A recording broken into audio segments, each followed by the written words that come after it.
আমি ছোট থাকতেই আমার মা মারা যায়। আমাকে মানুষ করার জন্য বাবা আরেকটি বিয়ে করে। আমি ছোট বড় সবাইকে আপনি করে ডাকতাম। আমার একটা সৎ ভাই ছিল। আমার সৎ ভাইয়ের চরিত্র তেমন একটা ভাল ছিল না। আমার সৎ ভাই আমাকে খারাপ নজরে দেখত। আমি অনেকবার নিষেধ করা সত্ত্বেও সে আমার দিকে বাজে দৃষ্টিতে তাকিয়ে থাকত।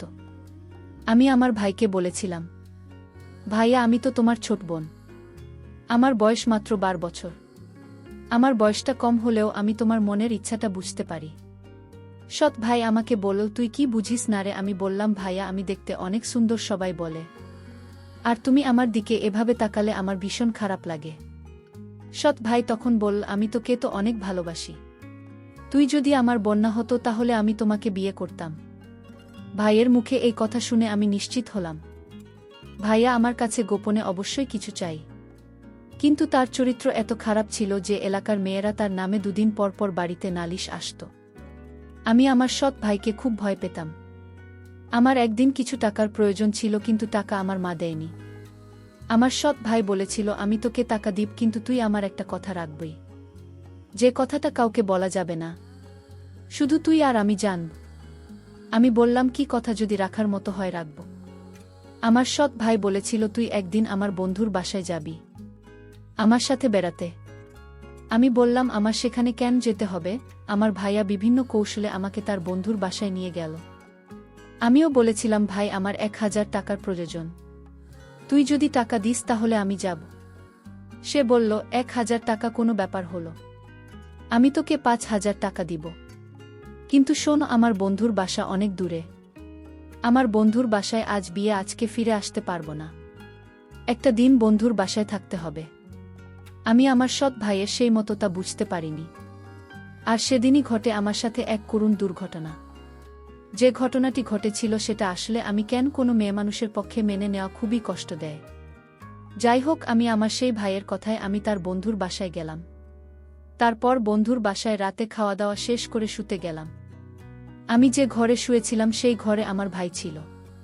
আর গভীর রাতে ভাই আমাকে জোর করে। বাকি বিষয়টা গল্পতে বলছি, তাহলে শুনুন আমার বাস্তব জীবনের গল্পটা। আমার নাম তিন আক্তার। গরিব পরিবারের মেয়ে আমি। বাবা কৃষি কাজ করে, কিনা পড়ালেখায় অনেক ভালো, তাই পড়ানোর আগ্রহ বেশি। তিনাকে পড়াতে চাই, তাই তো কষ্ট করে হলেও ভার্সিটিতে ভর্তি হয়েছে। আজই গ্রাম থেকে এসেছে সে, এমন এক অবস্থায় পড়েছে। তিনি দেখতে অসম্ভব সুন্দর, অনেক নরম মনের, যখন তখন যাকে তাকে বিশ্বাস করে ফেলে। লেখাপড়া ছাড়া আর কোনো কিছু বোঝে না। গরিব হলেও অনেক আদরের, কিনা সবার চোখের মণি। কিন্তু তিনার বাবার পক্ষে এত টাকা জোগাড় করা কষ্ট হচ্ছিল। কোথা থেকে এত টাকা আনবে? মেয়েটার বড় ইচ্ছা কলেজে লেখাপড়া করে বড় কিছু হয়। কিন্তু আমার তো নুন আনতে পান্তা পুরায়। আমার বাবা রাত দিন পরিশ্রম করে আমার লেখাপড়ার খরচ বের করত। কিন্তু বাবার কষ্ট আমার কিছুতেই সহ্য হতো না। আমি বাবাকে বললাম, বাবা আমার জন্য তোমার এত কষ্ট করতে হবে না। আমি লেখাপড়া করেছি, আমি নিজেই বের করতে পারবো। বাবা বলল, তুই কেমন পারবি? বাবা তুমি কোনো চিন্তা করো না, শুধু আমার প্রতি দয়া রাখ, আমি ভার্সিটিতে পড়ালেখা করব বাবা। এটা আমার স্বপ্ন। আমার একটা সৎভাই ছিল।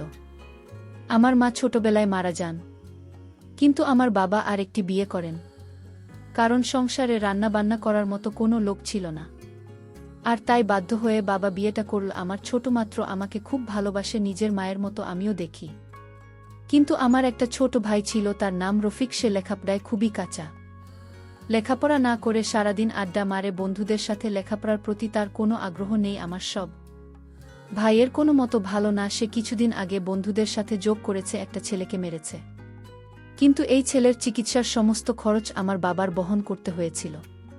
আমার বাবার কথার অবাধ্য থাকতে সবসময় আমি এত ভাল লেখাপড়া করি। তার প্রশংসা শুনলে তার মাথা নিচু হয়ে যেত। আমার প্রশংসা সে কিছুতেই সহ্য করতে পারত না, কারণ আমি তার সৎ বোন ছিলাম। নিজের আপন বোন হলে আজ সে খুশি থাকত হয়তো। যাই হোক, আমার সৎ ভাই কিছুদিন পর একটা মেয়েকে পছন্দ করে। তাকে সে বিয়ে করতে চায়, কিন্তু তার তো কোনো কর্ম নেই। বিয়ে করে কিভাবে সংসার চালাবে? বাবা তাকে নিষেধ করেছে যে তুমি এখন বিয়ে করতে পারবে না, আগে একটা চাকরি করো, তারপর দেখা যাবে। আমার সৎ ভাই তখন বাবার সাথে রাগারাগি করল। বলল, ওই মেয়েকে না পেলে সে বাঁচবে না। নিজেও মরে যাবে। আর কত কি বলতে লাগল। আমার ভাই বাবার সাথে রাগ করে বাড়ি থেকে চলে গেল। একটা বেসরকারি প্রতিষ্ঠানে চাকরি নিলাম আর ছোট ভাই। এর মধ্যে মেয়েটির বিয়ে হয়ে যায় অন্য জায়গায়, যার জন্য সে চাকরি নিল তাকে পেল না। আমি তাকে সান্ত্বনা দিলাম, ভাইয়া আমি তোমাকে এর চেয়ে ভালো মেয়ে আমার ভাইয়ের জন্য নিয়ে আসব। সে তখন আমায় বলল, আপু তোর একটা কথা বলি। আমি বললাম, কি কথা ভাইয়া? রফিক বলল, আমি তো লেখাপড়ার সমস্ত খরচ আমি দেব, আমি তো স্বপ্ন পূরণ করব। এই কথা শুনে আমার ভালো লেগেছিল, কিন্তু হঠাৎ এত মায়া আমার জন্য কেন হলো তা নিয়ে আমার মনে কৌতূহলের সৃষ্টি হলো। আমি বললাম, ভাইয়া থাক, তোমার কষ্টের টাকা দিয়ে আমার লেখাপড়া করতে হবে না। ভাইয়া তখন বলল, তাহলে তুই আমাকে পর ভাবিস। আমি তার উত্তরে বলেছিলাম, পর ভাবব কেন, তুমি তো আমার ভাইয়া। কিন্তু আমার খুব স্বপ্ন ছিল কলেজে লেখাপড়া করা, আর তাই রাজি হলাম। ভাই আর কোথায়? ভাইয়া বলল, তুমি রাজি হয়েছ, আমার টাকায় লেখাপড়া করবে। তবে আপু আমার একটা কথা তোমার শুনতে হবে। আমি বললাম, কি কথা শুনতে হবে? তখন সে বলল, পরে বলবো, তবে আমি যা বলি তাই তোমার শুনতে হবে।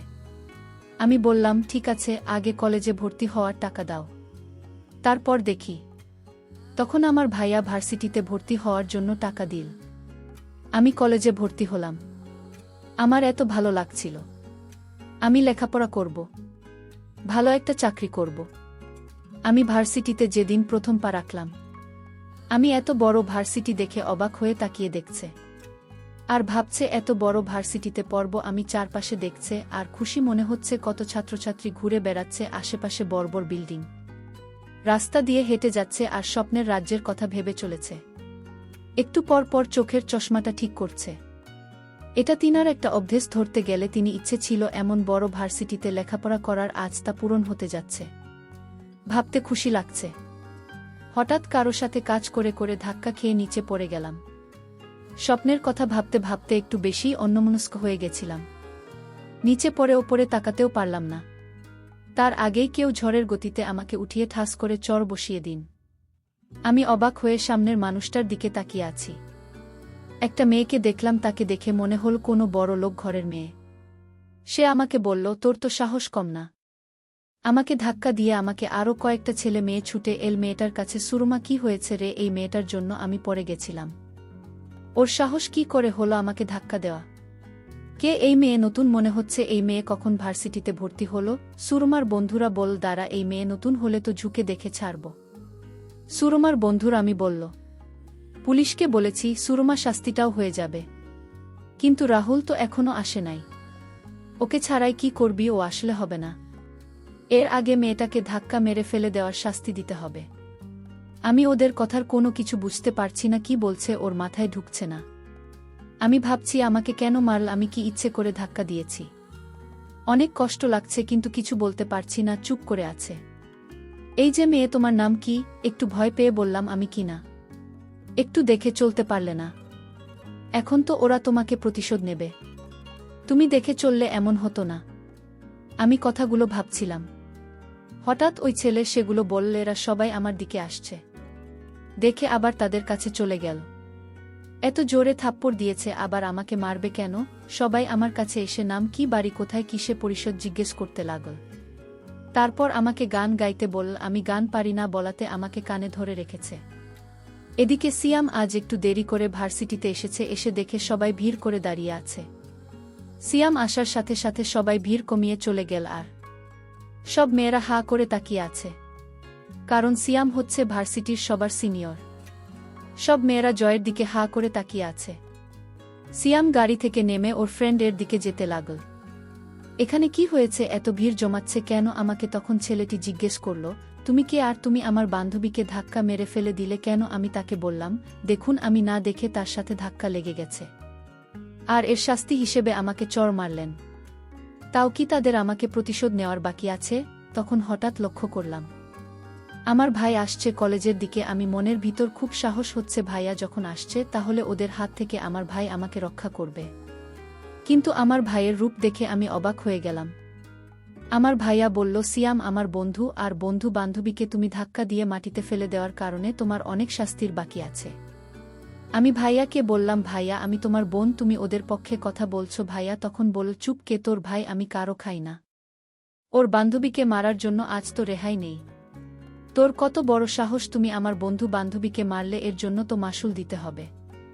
আমার চোখের পানি কিছুতেই আটকাতে পারলাম না। মনে মনে ভাবলাম, আর যদি সে আমার মায়ের পেটের ভাই হতো তাহলে কখন ওদের পক্ষ নিয়ে কথা বলতো না, নিজের বোনের জন্য জীবন দিয়ে দিত, তা ও বোনকে বিপদে ফেলে চলে যেত না। আসলে পর কখনো আপন হয় না, হতে পারে সে আমার ছোট ভাই। 7 ভাই এরকম আচরণ করবে? আমি তখন কান্না করতে লাগলাম। আমার কান্না দেখে ওরা হাসতে লাগল আর বলতে লাগল, কেঁদে কোনো লাভ নেই। আমার ভাই হঠাৎ বল, আমার সাথে চল। আর ওরা বলল, আজ তুই বেঁচে গেলি তোর ভাইয়ের জন্য। ভাইয়া বলল, আমি তোকে টাকা দিয়ে কলেজে ভর্তি করিয়েছিস, এই টাকার কথা কি ভুলে গেছ? আমি বললাম, কি করতে হবে আমাকে বলো, আমি তোকে নিয়ে আমার বন্ধুর বাসায় যাব। আমি বললাম, বন্ধুর বাসায় কেন? রফিক বলল, আমি তো আগেই বলেছি তুই আমাকে কোনো প্রশ্ন করবি না। আমার সব কথা তো শুনতে হবে। ভাইয়া, বলছি আজ আমার মনটা ভীষণ খারাপ, কারণ আমি আজ প্রথম ভার্সিটিতে এসেছে, অপমানিত হয়েছি, আমি আজ কোথাও যাব না। অন্যদিন বলিস তোর বন্ধুর বাসায় গিয়ে বাসবনে। আমার ভাইয়া তখন খুব রাগান্বিত হয়ে বলল, এখন বলেছি এখনই যেতে হবে। আমি ভাইকে বললাম, ভাইয়া প্লিজ, আমার খারাপ লাগছে, আমি আজ তোর সাথে কোথাও যেতে পারবো না। এই কথা বলতে আমাকে একটা জোরে চড় মারে ভাইয়া। আমি কান্না করে বললাম, ভাই তুই জন্মান, আমার আপন ভাই হলে আমাকে এভাবে মারতে পারতো না।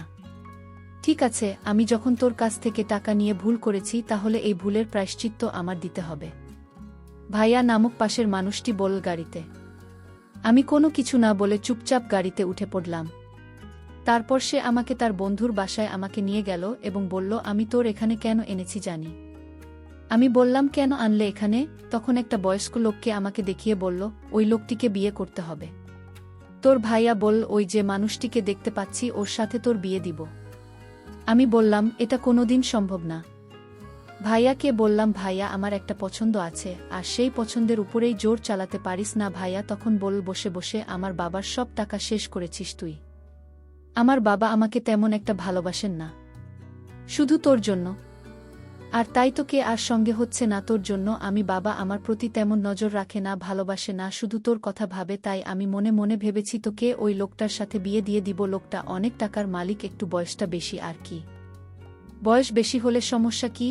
আর আমি ওই লোকটার কাছ থেকে টাকা নিয়ে কলেজে ভর্তি করিয়েছি। আমি অনেক দিন যাবৎ তার কাছ থেকে টাকা নিয়ে চলেছি। আমি তখন ভাইয়াকে বললাম, এই লোকের সাথে আমার বিয়ে দিলে আমার জীবনটা শেষ হয়ে যাবে। ভাইয়া প্লিজ। ভাইয়া তখন বলল, আমি কোনো চাকরি করিনি, চাকরি আমার মিথ্যা বানানো নাটক ছিল। আমি তখন আমার ভাইকে একটা থাপ্পড় মেরে বললাম, এই তো প্ল্যান ছিল, আমি কোনো মতে এখান থেকে পালিয়ে আসলাম। বাবার কাছে কান্না করে সব বলে দিলাম। বাবা তখন আমায় সান্ত্বনা দিয়ে বলল, আজ তোর মা বেঁচে থাকলে এমনটা হতো না। তোর ভাই টাকার কাছে বিক্রি হয়ে গিয়েছে। যেভাবে টাকার লোভে পড়ে নিজের বোনকে একটা বয়স্ক লোকের সাথে বিয়ে দিতে চায়, সে তো ভাই না। তোর ভাই নিজের স্বার্থের জন্য তোকে কলেজে ভর্তি করল। ওই দিনও আরও বড় হয়ে যাচ্ছে। আমি বাবাকে বললাম, বাবা তুমি ওকে এখন কিছু বলো না, ওকে ভালো করার দায়িত্বটা আমার হাতে তুলে দাও। ওকে কিভাবে ভালো করতে হবে তা আমার জানা আছে। আর যদি আমি ওর আপন বোন হতাম তাহলে আমার সাথে এই নাটকটা করতে পারত না। যাই হোক, কিছুদিন পর রফিক বলল, বোন চল আমার বন্ধুর বাসায় বেড়াতে যাই। আমি তখনও জানতাম না আমার সাথে কি ঘটবে। আমি আমার ভাইয়ের কথায় রাজি হলাম। তাছাড়া সে বলেছিল কলেজে ভর্তি হওয়ার জন্য যা টাকা লাগে সে দিবে। আর তাই তো আমি তার বন্ধুর বাসায় যেতে রাজি হয়েছিলাম। কিন্তু আমাকে কিসের জন্য তার বন্ধুর বাসায় নিয়ে যাবে, আমি সেটা নিয়ে দুশ্চিন্তায় পড়ে গিয়েছিলাম।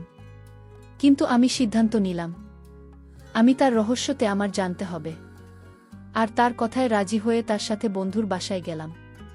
রাত যখন গভীর হল, আমি একটা আলাদা রুমে ঘুমাচ্ছিলাম। হঠাৎ আমি দেখতে পেলাম আমার ভাই আর 3 বন্ধু আমার রুমে হাজির। আমি তাদেরকে বললাম, এত রাতে তোমরা এখানে কেন? তারা বলল, তোমার ভাই টাকার লোভে তোমাকে আমাদের হাতে তুলে দিয়েছে। আমি তাদের কথা শুনে আমার আত্মা কেঁপে উঠল। আমি তখন কান্না করে বলছিলাম, আর যদি সে আমার আপন ভাই হতো তাহলে সে আমার সাথে এমন অন্যায় এটা করতে পারত না। কিন্তু আমার ভাইয়ের বন্ধুরা বলল, আমরা তো তোমার কান্না শুনতে আসিনি, আমরা যে কারণে তোমার ভাইকে টাকা দিয়েছি সেটা পেলেই আমরা চলে যাব। আমি তখন অসহায় হয়ে বললাম, দেখো আমি গরিব ঘরের সন্তান, তোমরা আমার সাথে এমন অন্যায় করো না। কিন্তু তারা আমার কোনো অনুরোধ শোনেনি। বরং তাদের যে পাওনা ছিল তা আমার কাছ থেকে একে একে আদায় করে নিল। সব শেষে তারা যখন চলে গেল, আমি আমার ভাইকে বললাম, তুই একটা মানুষ, তুই একটা পাষাণ, তুই কি করে আমার এত বড় ক্ষতি করলি? এই কথা বলে আমি চলে এলাম। কিছুদিন পর সৎ ভাই এটা একটা রোড অ্যাক্সিডেন্টে মারা যায়। আমি মনে মনে ভাবছিলাম, এটাই বুঝি তার পাপের ফল, অকালে চলে যাওয়া। আমি সেদিন তার জন্য বিন্দু পরিমাণ কষ্ট উপভোগ করিনি। আজকের গল্পটা এখানেই শেষ করলাম। ভালো লাগলে চ্যানেলটি সাবস্ক্রাইব করে পাশে থাকবেন। ধন্যবাদ।